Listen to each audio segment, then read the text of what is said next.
Hello, maing buntag mga guys. Naako diri sa ako ang manukan nagbahog, kaon ba nagkaon oh. Kaon ko feeds guys para pa itlog. Kay para ang ato ang amo ang manok guys. Muhatag pud daghang itlog no.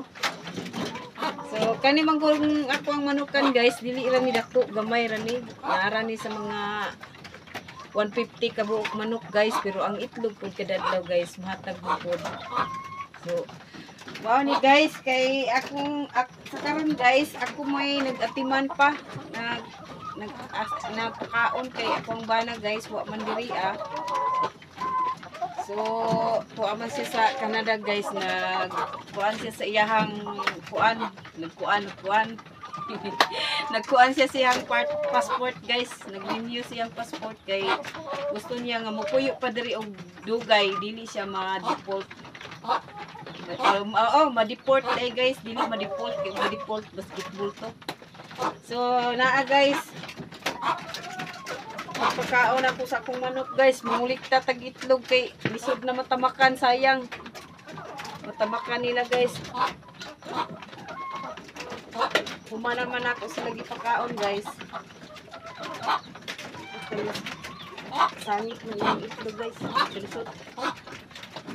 So mao na akong ika-advise guys sa mga asawa og kaning mga apam o mga apam nga kinahanglan pud guys nga maningkamot pud ang asawa, alalay ta sa atong bana, dili ta ingon nga magsalig sa pensyon guys. Kinahanglan naa pud tay panginabuhian nga tama-tama pud nga kuan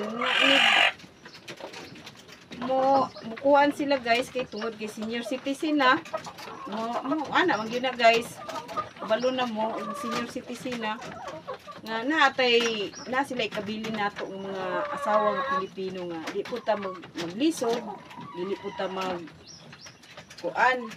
Kinahanglan po guys nga dili po ta kargadong lakwatsa.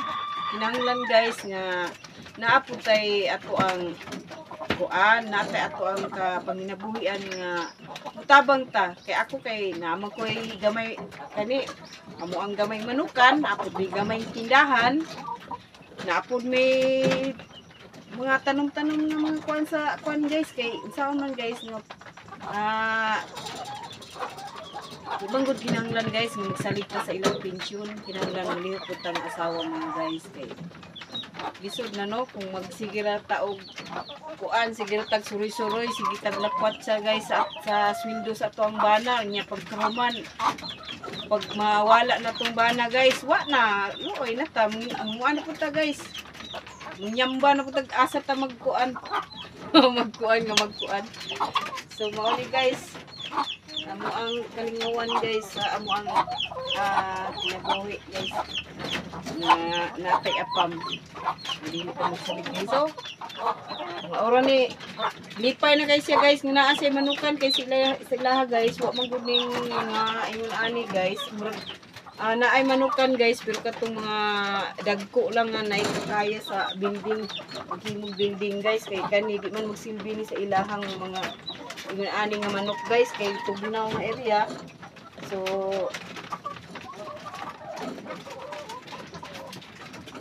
mo na nga lipay siya guys kay pag-abot niya diri sa Pilipinas guys, ba na siya kaon og itlog sa Pilipino nga manok kay libre, way bayad. Mo na nga og siya pa ang Pilipinong itlog grabe daw barato, sila mahal na. Mo na nga kita po guys.